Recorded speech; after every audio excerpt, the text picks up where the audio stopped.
Nursing officer, एक road accident का case है, उसको टेटनस का इंजेक्शन लगाना। व्हाट? सिंपली आरटी का केस है, उसके लिए टीटी वैक्सीनेशन देने की क्या जरूरत है?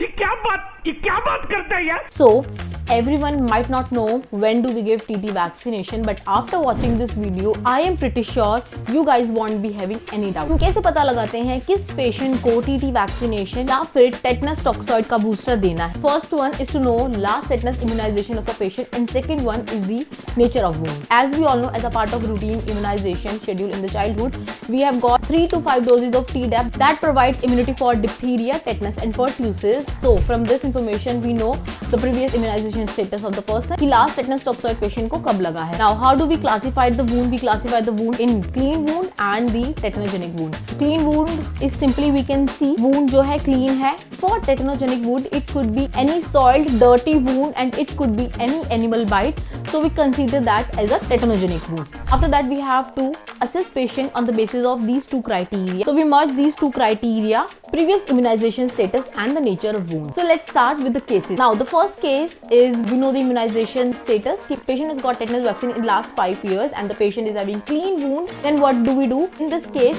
we do not need to do anything. Now second case, patient is having the same immunization status. That means patient has got vaccination within last 5 years.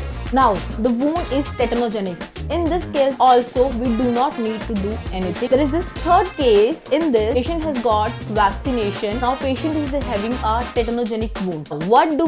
Is we give Tdap booster to a patient when he arrives. Now let's talk about case number 4. We do not know the immunization status of a patient and patient has got the vaccine even before 10 years. In this case, if it is a clean wound, we give Tdap booster, and if it is a tetanogenic wound, what do we give? We give tetanus toxoid plus tetanus immunoglobulin. So through all the cases हमने सब scenario discuss कर लिया. अब एक question आपके लिए है. Patient has got tetanus vaccine in last 5 to 10 years and have a clean wound. So in this case, what do? Let me know in the comment section.